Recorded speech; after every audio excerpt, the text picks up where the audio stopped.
My dad mocked my broke life and said I'd never afford this luxury restaurant, until the owner exposed a truth that left him completely speechless. My name is Amanda, and at 29 years old, I never expected to own the restaurant where my father chose to humiliate me. For years, he dismissed me as his disappointment, the daughter who studied literature instead of business, who drove a Honda instead of a Mercedes, who would never amount to anything in his words. But everything changed that night when he said those 8 words, "You'll never afford a place like this." The look on his face when the owner walked over and called me boss is something I'll carry forever. The text arrived at 4:47 p.m., just as Amanda was reviewing quarterly reports in her home office. Her father's name on the screen made her pause. They hadn't spoken in 3 months. Special family dinner tonight. Le Bernardin Rouge. 7:30. Don't be late. No explanation, no context, just an expectation of compliance, the way everything had always been with him. Amanda set her phone down and stared at the spreadsheet on her laptop. The numbers blurred as memories surfaced, graduations he'd missed, achievements he dismissed, successes he attributed to luck rather than her effort. At 29, she'd built more than he knew, but that knowledge sat heavy in her chest rather than light. She could ignore the text, part of her wanted to, but curiosity had always been her weakness when it came to family, that persistent hope that maybe this time would be different. Le Bernardin Rouge, even the name carried weight in the city's dining scene. The kind of place where reservations were booked months in advance, where a single meal could cost more than most people's rent. Her father choosing it wasn't coincidental, everything with him was calculated. Amanda closed her laptop and headed to her bedroom. If she was going to walk into whatever this was, she'd do it on her terms.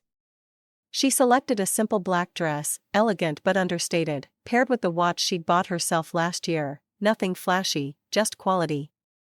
Her car keys sat on the dresser, the modest Honda Civic she still drove despite being able to afford much more. Some habits served their purpose. The drive across town took 40 minutes in traffic. As she pulled up to Le Bernardin Rouge, the valet stepped forward immediately, his expression professionally neutral as he took in her car amid the parade of Mercedes and Teslas. "Good evening, miss. Will you be dining with us tonight?" "Yes." "Reservation under Harrison." Recognition flickered in his eyes, not at her father's name, but at hers.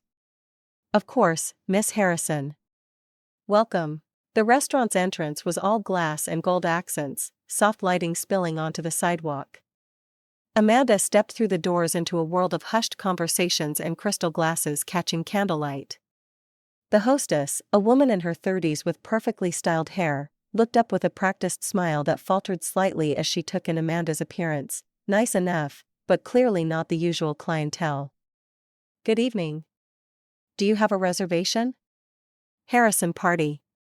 The hostess checked her tablet, eyebrows rising slightly. "Ah, yes, Mr. Harrison's table. They're already seated." "Right this way." They walked through the main dining room, past tables of couples leaning close, business associates discussing deals over wine, families celebrating milestones. The restaurant smelled of butter and herbs, expensive perfume and possibility. Amanda had been here before, but never as a guest. Her father's table was in a prime location, naturally overlooking the floor with a view of the kitchen's pass. He sat at the head, because where else would Richard Harrison sit, her brothers Marcus and David flanking him like lieutenants, all 3 in suits that probably cost more than most people's monthly salary. Conversation stopped when she approached. Well, her father checked his Rolex with theatrical precision, 29 years old and still can't be on time. "It's 7:28. "Close enough isn't good enough in business, Amanda. You'd know that if you'd ever held a real position." Marcus smirked into his whiskey. David at least had the decency to look uncomfortable. Amanda took the empty chair, the one furthest from her father. She noticed the table was already littered with evidence of their head start, empty cocktail glasses, a half-eaten basket of the restaurant's famous truffle bread. "Look who could afford gas money," her father said loud enough for nearby tables to glance over. Marcus chuckled. David studied his menu. The waiter appeared, a young man named Philippe whom Amanda recognized but kept her expression neutral. Good evening, miss. May I bring you something to drink? Just water for now. Thank you. Still or sparkling? Still is fine, her father snorted. Can't afford their wine list? They have a decent house red if you need something economical. The couple at the next table shifted uncomfortably. Amanda kept her voice level. I prefer to stay clear-headed. That's one way to justify it. Richard picked up his menu, leather-bound with no prices listed, the universal sign of if you have to ask. Hope you brought your credit card. Though I doubt your limit could handle this place. Marcus leaned forward, his patek catching the light. Want me to cover your appetizer? I know things have been tight for you. I'm fine, thanks. Pride before the fall, her father said, scanning the menu. You always were too stubborn for your own good. Could have been working with your brothers by now if you'd shown some humility. The waiter returned with her water, setting it down with particular care. As he did, he made eye contact with Amanda, a flash of recognition quickly suppressed. Her father, focused on the wine list, missed it entirely. We'll take a bottle of the 2015 Montrachet, Richard announced without consulting anyone. Unless Amanda objects to us enjoying ourselves while she sips water. Please don't let me stop you. David finally spoke up. The tasting menu looks good. Everything here is good, their father said. It's what happens when you maintain standards, something some people could learn from. A busboy passed their table, slowing imperceptibly as he went. Amanda caught his subtle nod. Carlos, who had been working doubles to pay for his daughter's medical bills until recently. She kept her expression neutral. So, Richard said, setting down his menu with finality, shall we discuss why I invited you all here? I assumed it was for the pleasure of our company, Amanda said dryly.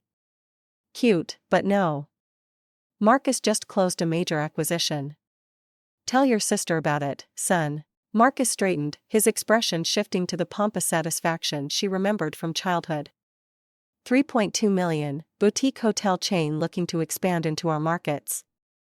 Took 4 months of negotiation, but I got them to accept our terms. Impressive, their father said, though Amanda knew that tone, approval with an edge, keeping even his favored sons hungry for more. And David's firm just promoted him to senior partner, youngest in the company's history. Congratulations, Amanda said, meaning it. David had always been the least cruel of them. What about you? Richard's eyes fixed on her. Still doing what is it again? Consulting? Something like that. Something like that, he repeated loud enough for tables around them to hear. 29 years old and she does something like that. No wonder you're driving the same car from college. The sommelier arrived with their wine, going through the tasting ritual with Richard, who made a show of swirling, sniffing, and considering before approving. Glasses were poured for everyone except Amanda, who had her water. To family, Richard raised his glass. And to those of us who've made something of ourselves. The brothers raised their glasses. Amanda lifted her water, meeting her father's eyes steadily. The first course arrived, oysters on ice, each one perfectly presented on individual mother-of-pearl spoons. The waiter, Philippe, set Amanda's plate down with particular precision, arranging it just so. Richard didn't notice, too busy explaining to Marcus the proper way to appreciate Kushis versus Kumamotos. You know, Richard said, sliding an oyster down his throat, this place has a 3-month waiting list. I had to call in a favor just to get this table. He looked directly at Amanda. You'd never be able to afford a place like this. Hell, you probably couldn't even get a reservation if you tried. Several nearby diners glanced over. A woman in pearls whispered to her companion. Amanda kept her breathing steady, her fingers relaxed on her water glass. We'll see, she said simply. Marcus laughed. We'll see? Come on, Amanda. The appetizers here cost more than you probably spend on groceries in a week. You don't know what I spend on groceries. I can guess. He gestured at her dress. That's what, department store, maybe outlet mall? Does it matter? Everything matters, their father interjected. presentation, position, power. You never understood that. Too soft for the real world. The second course arrived, seared foie gras with a port wine reduction. Philippe set each plate down with the same careful attention, but when he reached Amanda, he murmured something just barely audible. "Your usual preparation, miss." She gave the slightest nod. Her father, describing a recent golf game with the senator, missed the exchange entirely. "The thing is," David said, apparently emboldened by the wine, "you could have had a position at either of our firms. Dad offered to make the introductions." "I remember. But you were too proud," Marcus added. "Wanted to make it on your own. How's that working out?" Richard cut into his foie gras with surgical precision. "Pride is expensive, Amanda. Can't eat it. Can't live in it. Can't drive it." He paused for effect. "Though from what I hear, you're familiar with not being able to afford things." "What have you heard?" Amanda kept her tone neutral, genuinely curious what story he'd constructed about her life. "Nothing. That's the point. No LinkedIn updates, no society page mentions, no business announcements. It's like you've disappeared into mediocrity." A busboy refilled water glasses. When he reached Amanda, he lingered half a second longer than necessary, making eye contact. She recognized him, Jamie, recently promoted to server assistant after she'd restructured the staff positions. "At least Marcus and David call," Richard continued. "Give me updates on their successes." Radio silence unless I reach out first." "You haven't reached out in 6 months. Why would I? To hear about another failed venture? Another request for help?" "I've never asked you for help." "No, too proud for that too." He took a long sip of wine. "Your mother would be disappointed." The table went quiet. Even Marcus looked uncomfortable. Their mother had died 5 years ago, the one person who'd seen Amanda as more than a disappointment. "Don't," Amanda said quietly. "She always said you had potential," Richard continued, ignoring her. "I never saw it." "Guess I was right." Philippe returned, this time with the restaurant manager, Stefan, a distinguished man in his 50s who moved through the dining room like a ship's captain checking on passengers. He paused at their table, his eyes finding Amanda immediately. "Is everything prepared to your satisfaction?" he asked the table, but his attention was clearly on her. "Excellent as always," Richard said, assuming the question was for him. "Though we're still working on the wine situation with my daughter. She seems to think water is appropriate for a restaurant of this caliber." Stefan's expression didn't change, but something shifted in his bearing. "Perhaps the lady prefers to appreciate the subtleties of the cuisine without interference. Many of our most discerning guests make that choice." Richard blinked, and used to being contradicted, however politely. Stefan excused himself with a brief nod to Amanda that her father missed entirely. "Even the staff thinks you're odd," Marcus said, trying to reclaim the momentum. "Can't blame them. Probably wondering why you're at our table." "Are you?" Amanda asked. "Wondering why I'm here?" "Dad said family dinner," David offered. "Though I admit it's been a while since we've all been together." 2 years, Amanda said. "Mom's memorial." Another silence. Richard refilled his wine glass, the bottle already half empty. "Let's not dwell on the past," he said. "Let's talk about the future. Marcus, tell your sister about the new Porsche." Marcus brightened.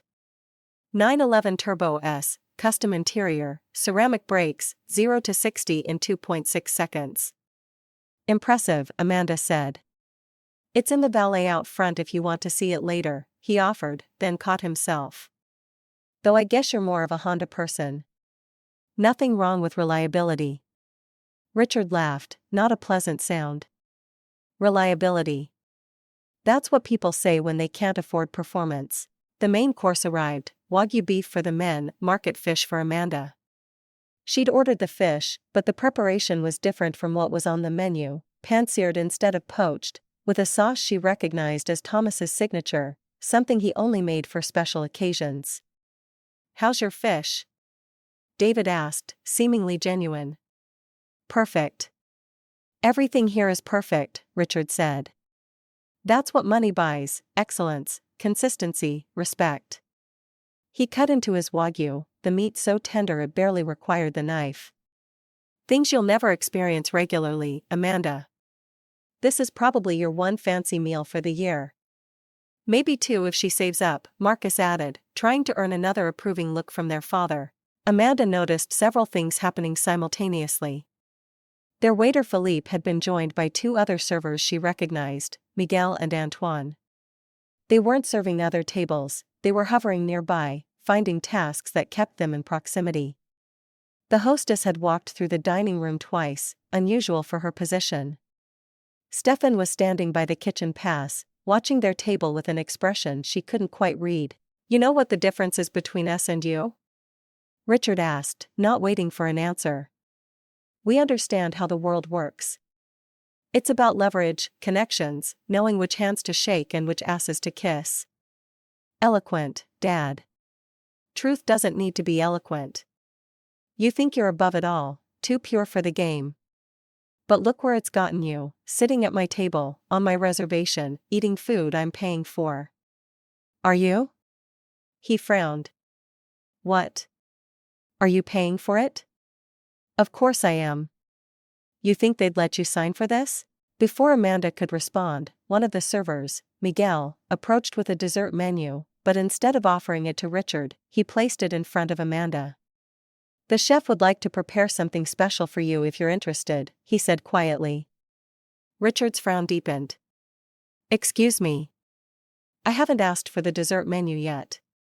Of course, sir. My apologies. Miguel produced additional menus for the rest of the table, but the message had been delivered. Staff's getting sloppy, Marcus commented. Not what I'd expect from a place like this. They probably don't get many tables with such diverse economic situations, Richard said, his voice carrying. Confuses them. Amanda watched Philippe signal something to Stefan. The manager nodded and started walking toward their table, not hurrying, but with clear purpose. Here's to family, Richard raised his glass again, the wine making him expansive and cruel. Some of us more successful than others, but family nonetheless. To family, the brothers echoed. Amanda didn't raise her water this time. She was watching Stefan approach, knowing what was about to happen, feeling the careful architecture of the evening about to shift. The dessert course hadn't been ordered, but it arrived anyway, an architectural marvel of chocolate and gold leaf that the kitchen reserved for special occasions. Philippe set it in front of Amanda with a flourish that made neighboring tables take notice. Compliments of Chef Thomas, he announced loud enough for the surrounding tables to hear. Richard's fork paused midway to his mouth. You know the chef? We've met, Amanda said, taking a small bite. The chocolate melted on her tongue, 70% Venezuelan cacao with hints of cardamom, exactly how she liked it. How does a consultant meet the head chef of Le Bernardin Rouge? Marcus asked, suspicion creeping into his voice. Before Amanda could answer, the energy in the restaurant shifted. Conversations quieted slightly, the way they do when someone important enters a room. Through the kitchen's glass doors, a figure emerged, tall, silver-haired, impeccably dressed in a charcoal suit that probably cost more than most people's cars. Vincent Beaumont, owner of Le Bernardin Rouge and 2 other Michelin-starred restaurants in the city, moved through his dining room with the confidence of a man who'd built an empire from nothing. He nodded to regular guests, touched a waiter's shoulder in passing encouragement, surveyed his domain with satisfaction. Then his eyes found Amanda. His face transformed, professional satisfaction became genuine joy. Without hesitation, he walked straight toward their table, ignoring a city councilman trying to catch his attention, bypassing a tech billionaire's wife waving him over. Boss, he said warmly, reaching their table. I didn't know you were coming tonight. The word hung in the air like a struck bell. Boss. Richard's champagne glass stopped halfway to his lips. Marcus's mouth opened slightly. David's eyes widened. Vincent didn't wait for an invitation. He wrapped Amanda in a warm hug, the kind reserved for family or saviors, not mere business associates. You should have told me. I would have prepared something special. This is special enough, Vincent, Amanda said, returning the embrace. I didn't want to make a fuss. Nonsense. You never make a fuss. That's the problem. He pulled back, keeping his hands on her shoulders, then seemed to notice the rest of the table for the first time. I'm being rude. Vincent Beaumont. Richard Harrison, her father managed, his voice missing its usual authority. These are my sons, Marcus and David. Harrison. Vincent looked between them. And Amanda, you're Amanda's family. You know my daughter. Richard's voice cracked slightly on the last word. Vincent laughed, rich, genuine amusement. Know her? Your daughter's the reason this place is still open. She saved us last year. The champagne glass in Richard's hand trembled slightly, golden liquid threatening to spill. He set it down carefully, as if the normal rules of physics had suddenly become unreliable. Saved you? Richard repeated. What do you mean saved you? Vincent pulled over a chair from an empty table, settling in like he had all the time in the world. The surrounding diners were openly watching now, their own conversations forgotten. Last March, we were 48 hours from closing. The pandemic had drained our reserves. A key investor pulled out and the bank was calling in loans. Vincent's expression grew serious. 40 years I've run this place, 40 years of birthdays, anniversaries, first dates, last dates, celebrations, and consolations, all about to end. I had no idea, David said quietly. We kept it quiet. In this business, the perception of failure becomes reality quickly. Vincent looked at Amanda with unmistakable gratitude. Then she appeared, like something out of a movie. What did she do? Marcus asked, his earlier smugness evaporating. What didn't she do? Vincent signaled to Philippe, who immediately brought over a bottle from the private cellar. First, she reviewed our books, found inefficiencies we'd been blind to for years, restructured our supplier contracts, renegotiated our lease, streamlined operations without sacrificing quality. He poured amber liquid into crystal glasses, including one for Amanda this time. But that was just the beginning. Vincent continued. When she realized restructuring alone wouldn't be enough, she did something I'll never forget. He paused, looking directly at Richard. Your daughter wired us the full amount we needed, $2.7 million, within an hour of making the decision. Richard's face had gone pale. 2.7 million? That's impossible, Marcus said flatly. She doesn't have that kind of money. Vincent's eyebrows rose. Doesn't have. He looked at Amanda, then back at her family, understanding dawning on his face. You don't know, do you? No. What? Richard's voice was barely above a whisper. Your daughter isn't just an investor, Mr. Harrison. She owns 60% of Lou Bernardin Rouge. Vincent raised his glass. She's my boss. My very generous, very discreet boss. The silence that followed was complete. Even the neighboring tables had stopped pretending not to eavesdrop. A woman at the next table whispered to her companion, Isn't she the one who was in Forbes last month? Richard's mouth opened and closed several times, no sound emerged. His sons sat frozen, their entire worldview seemingly recalibrating in real time. But she. Marcus started then stopped. She drives a Honda Civic. Vincent laughed. She drives 3 cars, actually, the Civic, a Tesla Model S, and a vintage Porsche she keeps in the Hamptons. She just prefers the Civic for city driving. Says it doesn't attract attention. The Hamptons? David's voice cracked like he was 13 again. She owns a house there, Vincent said, clearly enjoying himself now. Bought the old Whitmore estate last summer. Paid cash. Richard found his voice. You're lying. The temperature at the table seemed to drop 10 degrees. Vincent's expression hardened, the jovial restaurateur replaced by the businessman who'd survived 40 years in a cutthroat industry. I don't lie, Mr. Harrison, especially not about the woman who saved my life's work. He stood, adjusting his suit jacket. Your daughter is one of the most successful investors in the city. She owns majority stakes in 3 restaurants, 2 boutique hotels, and a commercial real estate portfolio that would make your eyes water.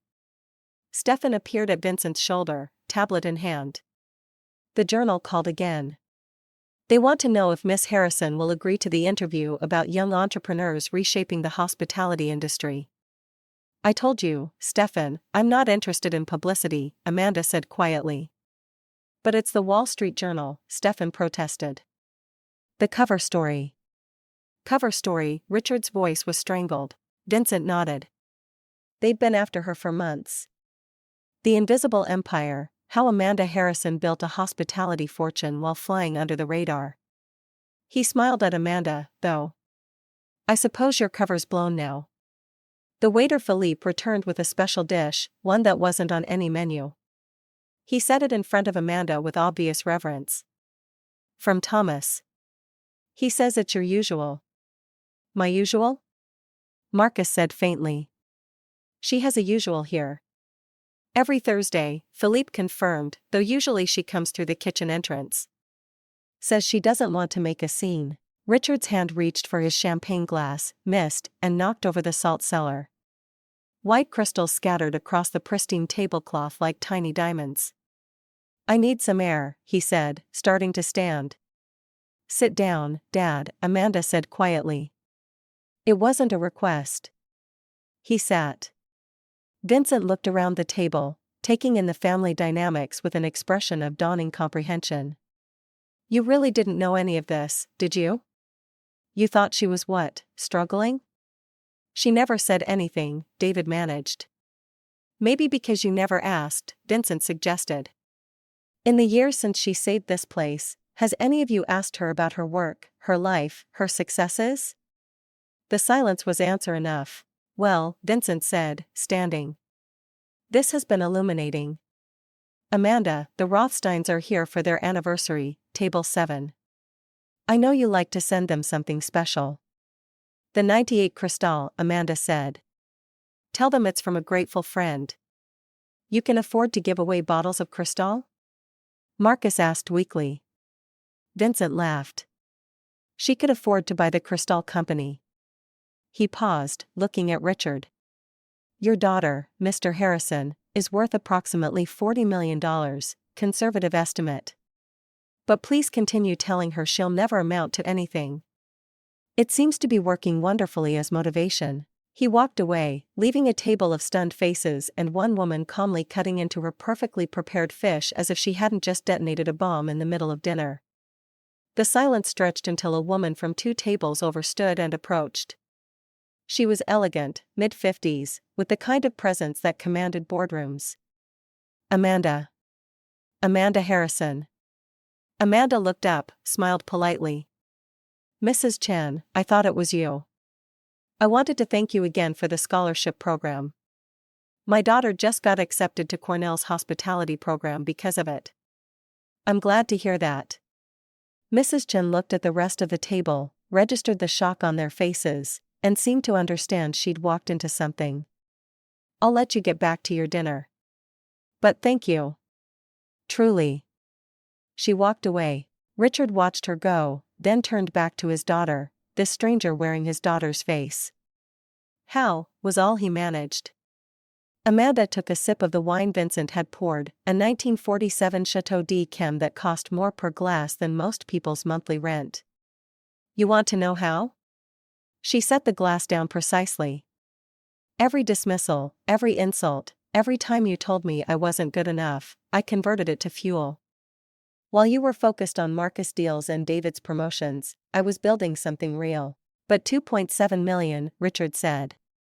Where did you even get? From my first 3 investments, the ones you called pipe dreams when I tried to tell you about them 5 years ago. She met his eyes. You laughed, said I should focus on finding a husband with real business sense instead of playing with numbers. I didn't understand. The memory hit the table like cold water. David closed his eyes. Marcus stared at his plate. The cryptocurrency thing, Richard said faintly. You actually. Bitcoin, Ethereum, early positions that paid off exactly as my analysis predicted they would. Amanda's voice was calm, factual. But you didn't want to hear about your daughter's internet schemes, remember? Stefan returned, this time with a leather folder. Miss Harrison, I apologize for interrupting, but the Bernardine Group's attorney is here. He needs your signature on the Marina District acquisition tonight. The sellers accepted your offer, $22 million.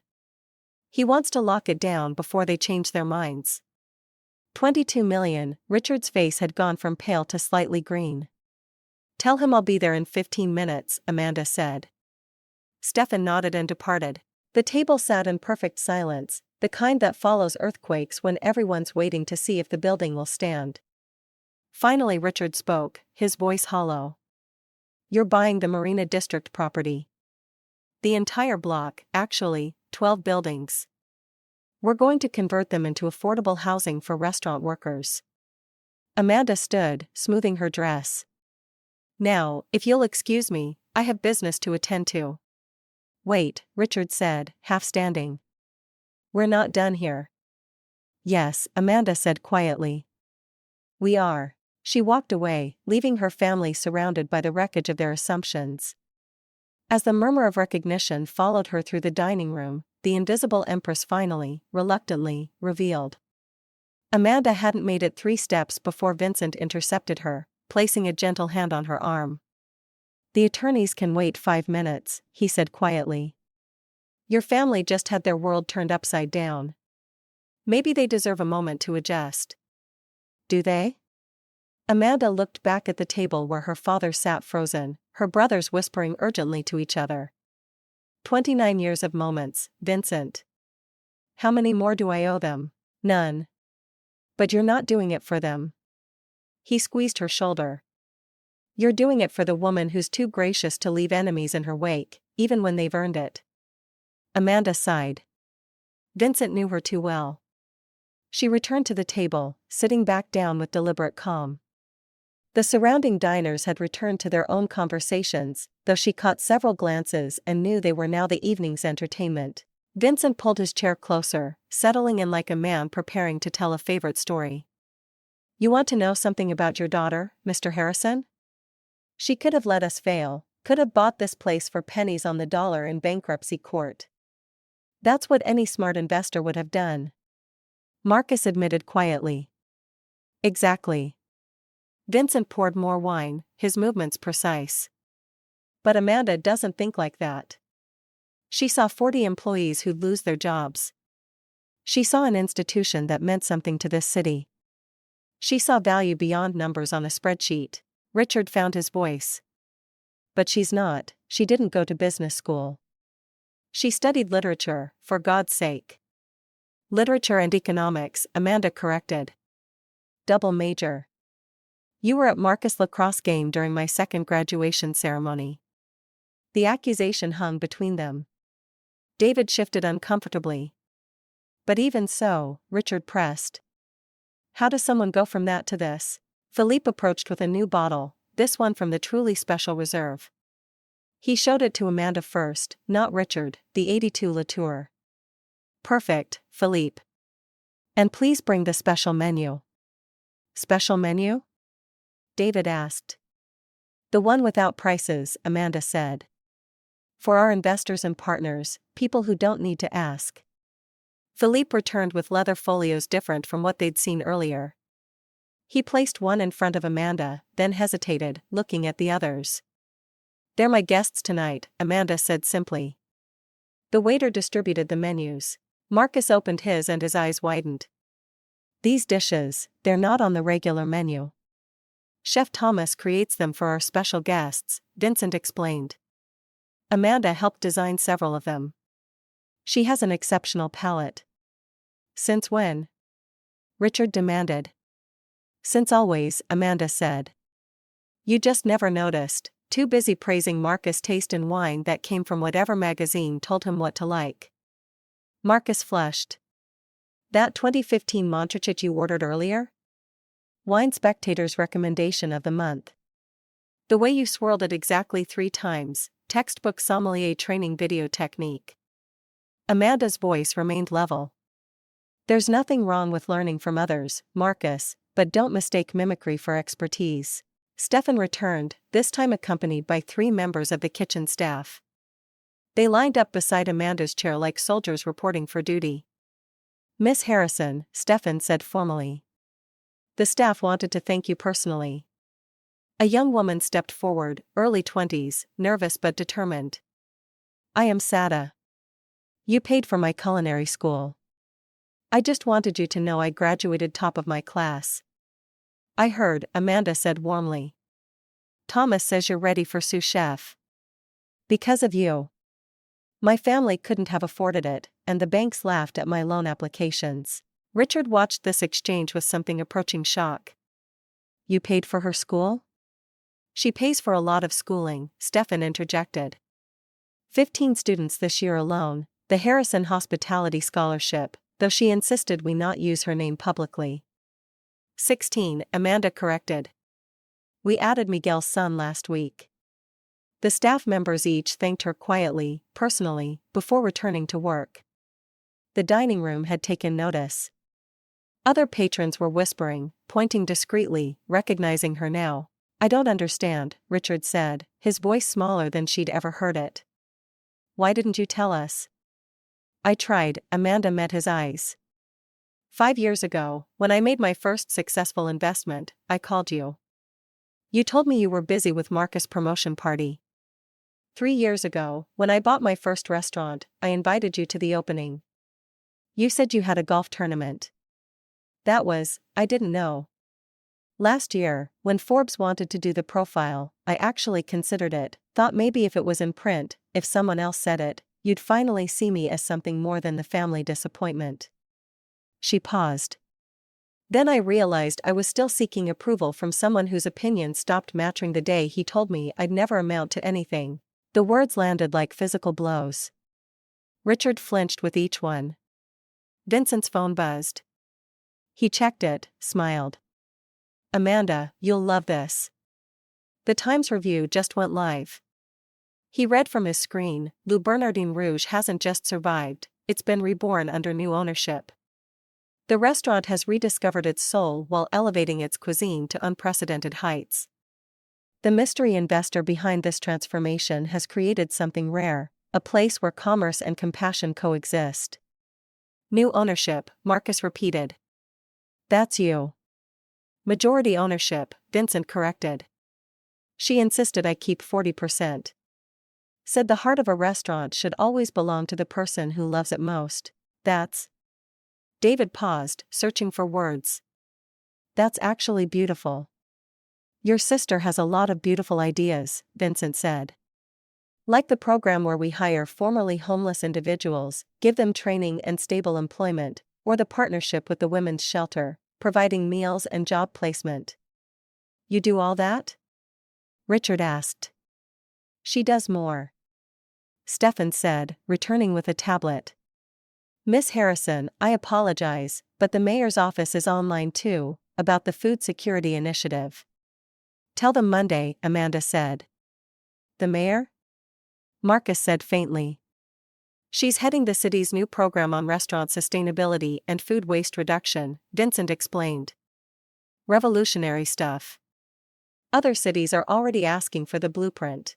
The woman from 2 tables over, Mrs. Chen, approached again, this time with her husband. I'm so sorry to interrupt twice, but my husband just realized who you are. You're the one who saved the Riverside Youth Center. Amanda sighed softly. Mrs. Chen, 300 kids had nowhere to go after school. You bought the building, renovated it, and funded programs for 5 years. Mrs. Chen's eyes were bright with emotion. My nephew is alive because of that center, the counseling program, the tutoring. It changed his life. Her husband stepped forward. I am James Chen, Chen Ventures. I've been trying to meet you for a year. My office has called yours dozens of times about potential partnerships. I prefer to work quietly, Amanda said. I can see that now. He handed her a business card. When you're ready to expand into tech sector hospitality, please consider us. They withdrew, but the damage was done. Other diners had overheard. The recognition was spreading through the restaurant like ripples on water. Richard's champagne glass sat untouched, the bubbles long gone flat. All of this, how long? 6 years of serious investing. The last 3 years of major acquisitions. Amanda accepted another card from a passing CEO who'd recognized her. I tried to tell you so many times, Dad. But every conversation became about Marcus deals or David's cases. Eventually I stopped trying. We thought you were struggling, David said quietly. The Honda, the simple clothes. I don't need to broadcast my success through possessions. That's your thing, not mine. Marcus' phone buzzed. He looked at it, his face paled. Oh my God. What? Richard demanded. Marcus turned his phone around. On the screen was a business article. Amanda Harrison closes deal on historic Marina District development, $22 million to transform into affordable housing. $22 million, Richard repeated. You have $22 million. Had, Amanda corrected. Now I have 12 buildings that will house 200 families who actually keep the city's restaurants running. The head chef Thomas emerged from the kitchen, a rare appearance. He walked straight to Amanda, bent down, and kissed her cheek. Thank you for believing in us. Thank you for the dessert, she replied. Perfect as always. You know how she takes her chocolate, Thomas told the table. 70%, cardamom, no sugar added. Took me 6 attempts to get it right. She has the most sophisticated palate I've encountered in 30 years of cooking. She used to make instant ramen in college, Marcus said weakly. I still do sometimes, Amanda said. There's nothing wrong with simple pleasures. The difference is now I choose simplicity rather than being forced into it. Thomas laughed. She brought me instant ramen once, asked me to elevate it. It's now our staff meal on Thursdays. The team loves it. A couple approached, elderly, elegant, wearing the kind of understated wealth that whispered rather than shouted. Ms. Harrison, the woman said. We're the Rothsteins, table 7. We wanted to thank you for the champagne. How did you know it was our anniversary? You mention it every year when you book, Amanda said warmly. 43 years this time? 44, the man corrected, beaming. You remember us? I remember everyone who loves this place enough to make it part of their story. They thanked her again and returned to their table. Richard watched them go, then looked at his daughter, really looked at her for perhaps the first time. You're not the person I thought you were, he said quietly. No, Amanda agreed. I'm the person I always was. You just never bothered to see her. Vincent stood, straightening his jacket. I should get back to work. But Mr. Harrison, before I go, let me be clear about something. Your daughter could buy and sell your entire portfolio without blinking. She could destroy your business relationships with a few phone calls. She knows everyone you know, and they respect her more. She could make your life very difficult. Richard stiffened. But she won't, Vincent continued, because that's not who she is. She's better than that. Better than you deserve. He looked at Marcus and David. All of you. He walked away, leaving silence in his wake. Richard attempted to reclaim some authority, straightening in his chair and forcing his CEO voice. Well, it's good to see you finally doing something right, Amanda. The words fell flat. Even Marcus winced. Finally, Stefan had materialized beside their table again, his voice carrying subtle steel. Mr. Harrison, your daughter has been doing something right for years. She's just been too gracious to rub your face in it. I wasn't talking to you, Richard said sharply. Dad, David warned quietly. Stefan's expression didn't change, but something in his bearing shifted, the diplomat becoming the protector. Your daughter owns 60% of this establishment, sir. That makes her my employer. My loyalty is to her. It's fine, Stefan, Amanda said quietly. No, actually, it's not. The voice came from behind them, a woman in her 60s, steel-gray hair in an elegant chignon, wearing a Fortune 500 CEO's armor of a perfectly tailored suit. Margaret Blackwood, one of the city's most powerful venture capitalists. Margaret. Amanda started to stand. Stay seated. I'm not staying.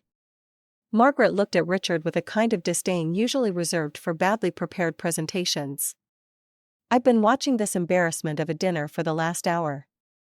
Do you have any idea who your daughter is? I'm learning, Richard said stiffly.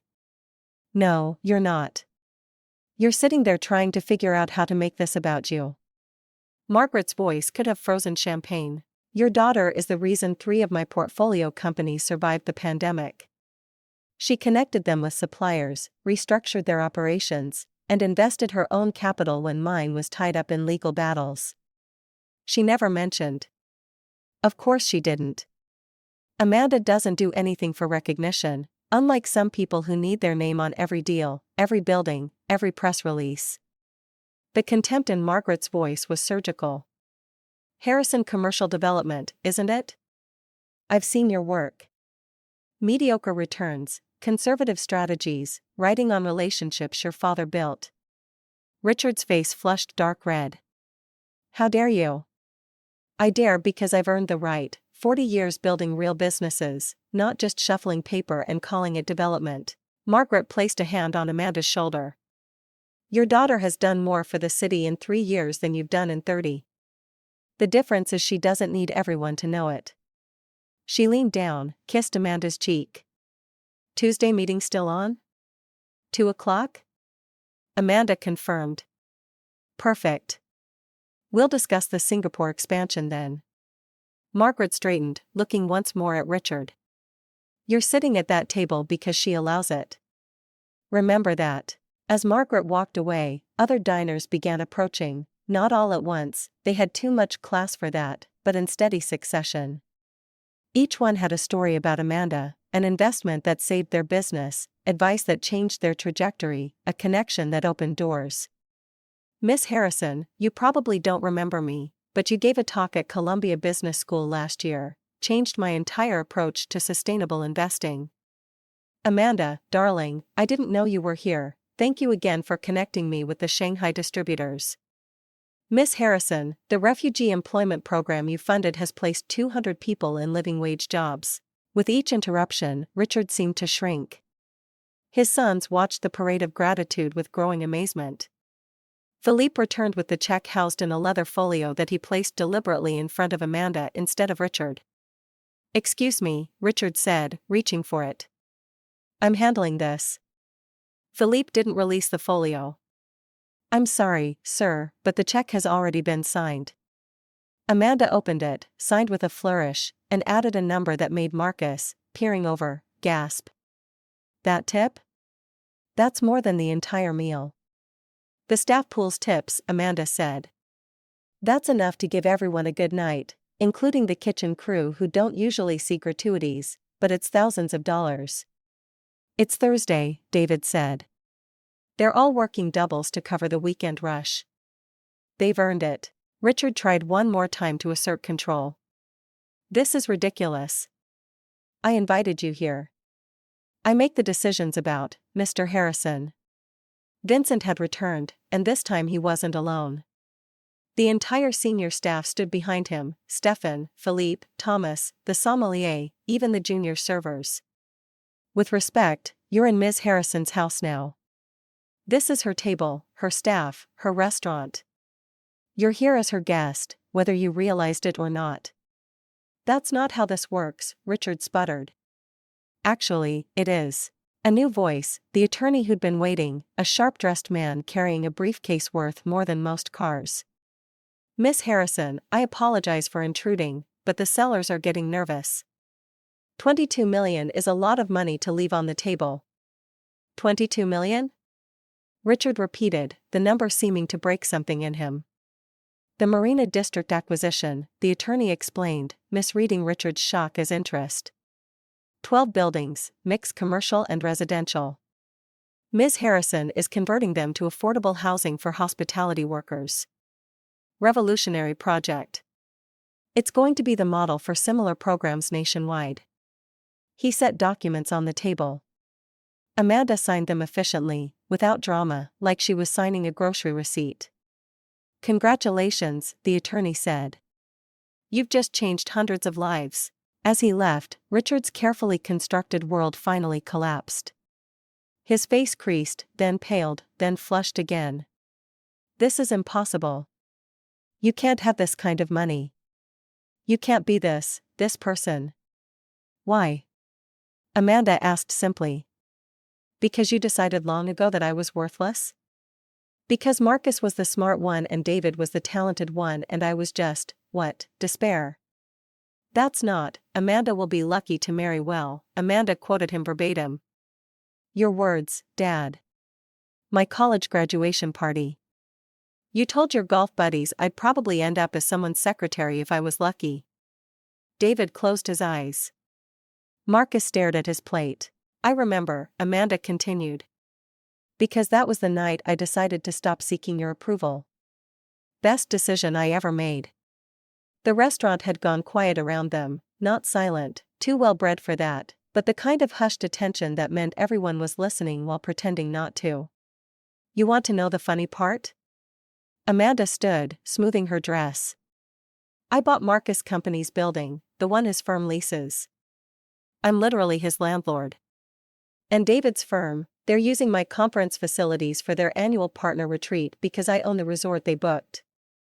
Both brothers stared at her in shock. "You own the Grandview Resort?" David said weakly. "Bought it last year. Turned it from a failing property into the city's premier corporate retreat destination. Your firm books it every quarter." Marcus pulled out his phone, frantically Googling.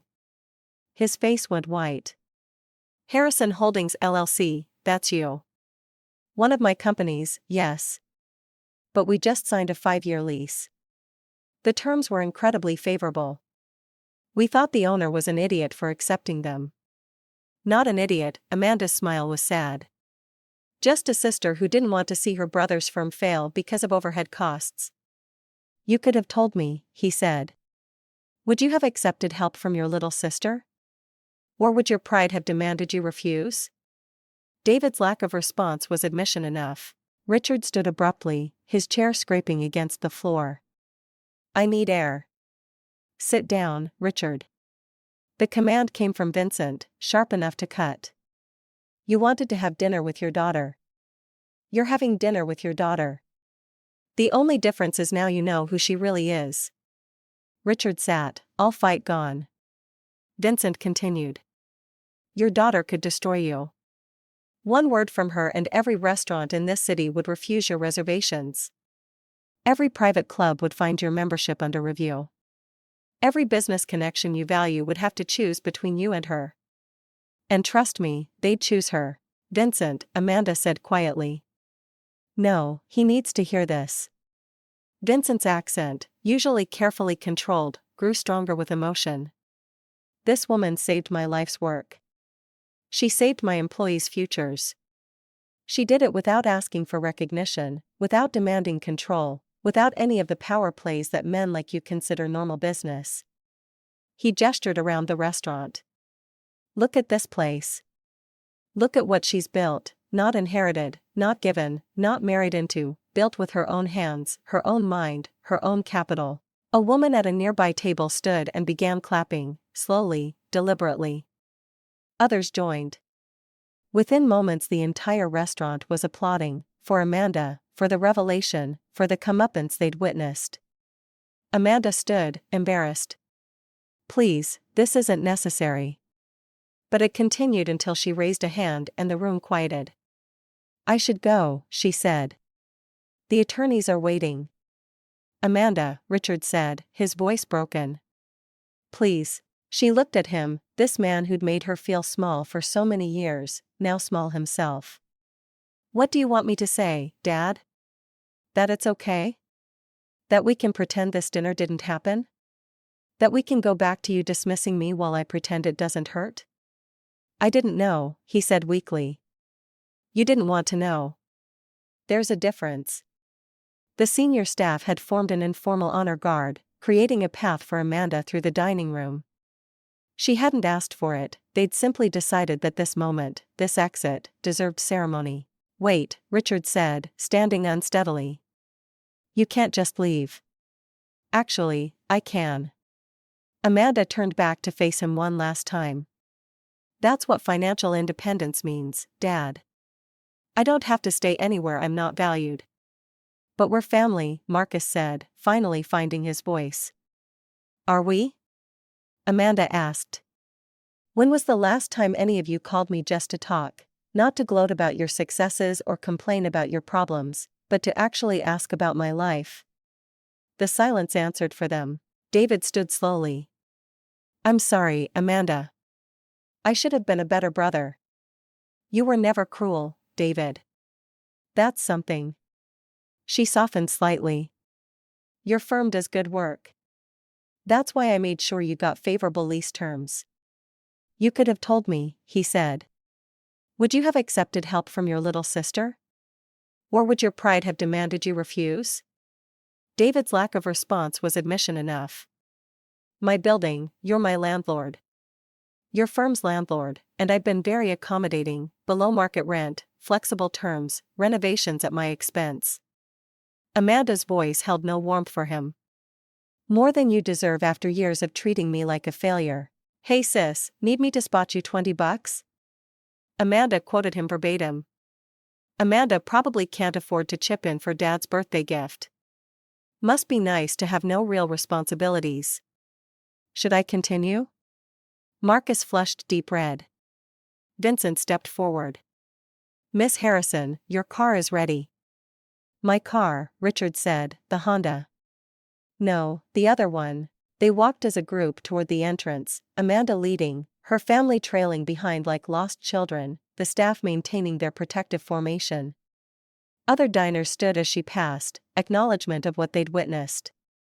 Outside, the valet had brought up a vehicle that made Marcus' Porsche look pedestrian, a limited edition Aston Martin DB11, midnight blue with caramel leather interior, a car that cost more than most people's houses.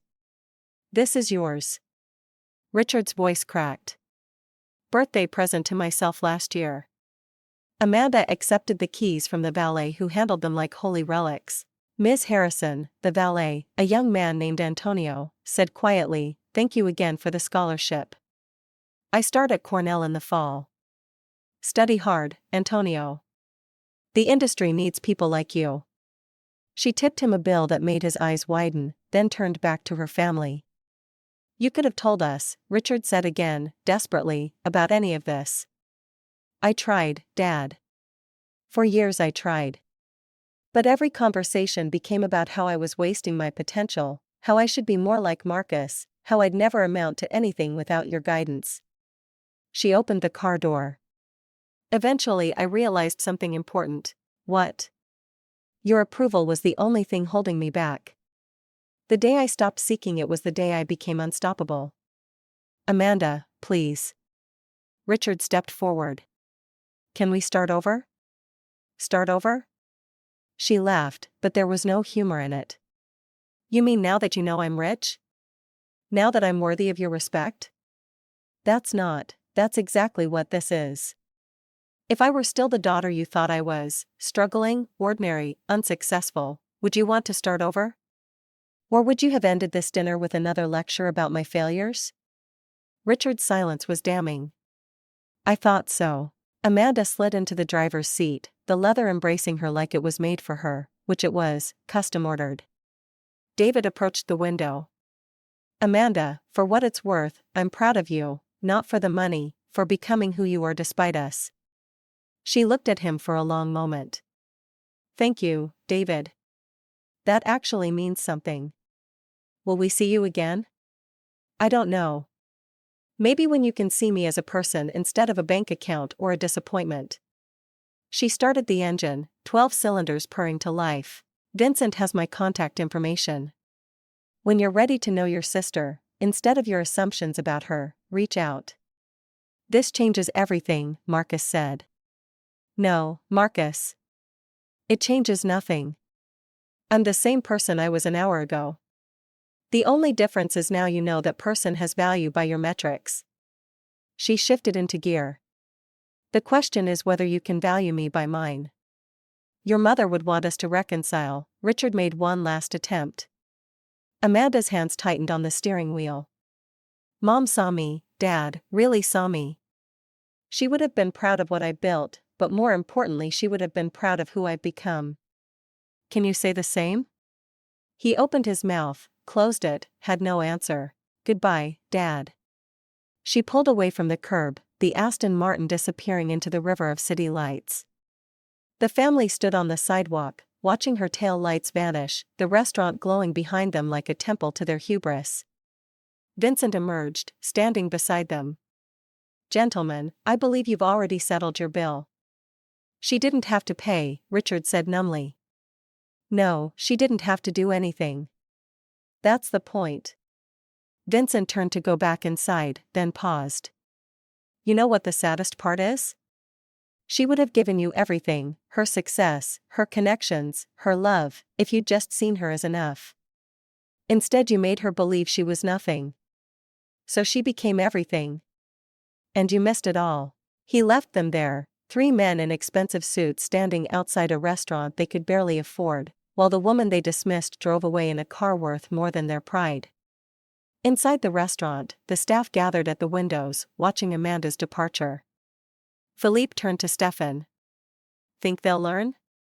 Stefan shook his head. Men like that never do. They'll tell themselves stories to make this fit their worldview. In a week they'll convince themselves they always knew she had potential. Thomas emerged from the kitchen, wiping his hands on his apron. She'll be back Tuesday. She never misses Tuesday, Vincent confirmed. Kitchen entrance, usual table, no fuss. The way she prefers it, Thomas said. No performance, no pretense. Back on the street, Richard pulled out his phone, his fingers trembling as he Googled his daughter's name. The results flooded his screen, articles about her investments, her philanthropy, her revolutionary approach to hospitality, her inclusion in 40 under 40 lists he never bothered to read. We didn't know, Marcus said, reading over his shoulder. We didn't want to know, David corrected. She was easier to dismiss than to understand.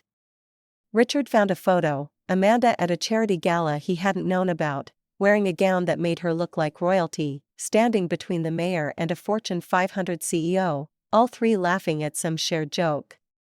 The caption read, Amanda Harrison, the invisible force reshaping the city's hospitality industry, makes rare public appearance for children's charity benefit. She looks happy, Marcus said quietly.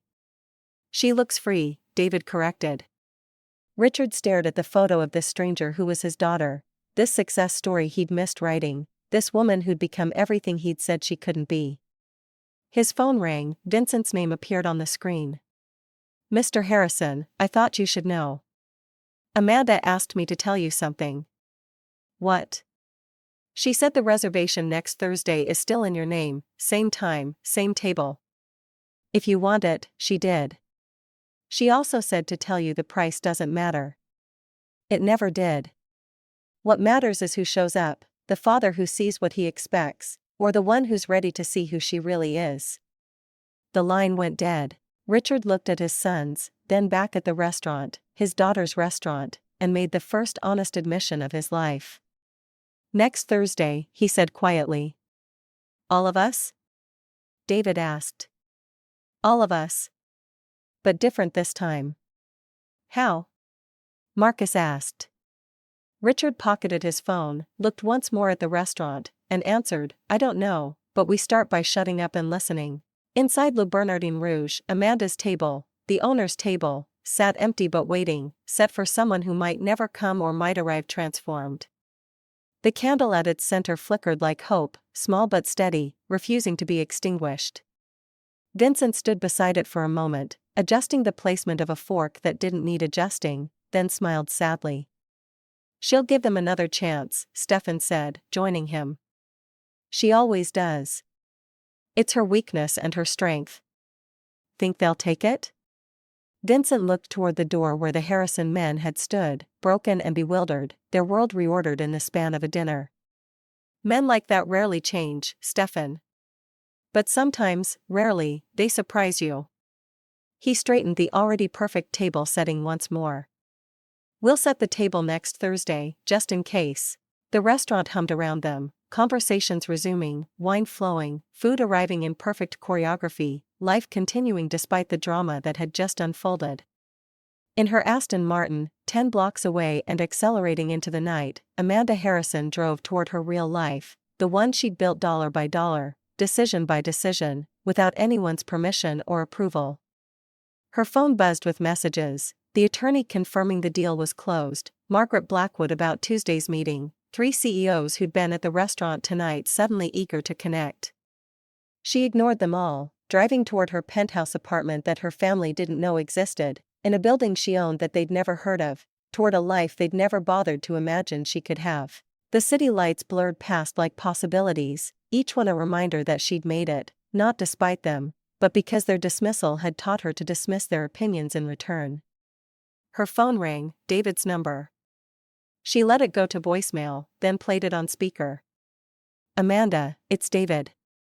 I wanted you to know that I see you now. Really see you. And I'm sorry it took this long. I'm sorry it took money to make me pay attention. You deserved better from us, from me. I don't expect you to forgive us, but I wanted you to know that at least one of us understands what we lost tonight. We didn't lose a sister who became successful. We lost the chance to know a sister who was always extraordinary. I am sorry, Amanda, for all of it." She saved the message, the first honest words from her family in years. Maybe Vincent was right. Maybe they deserved another chance. Or maybe some bridges, once burned, provided better light than passage. Time would tell, but tonight she was free.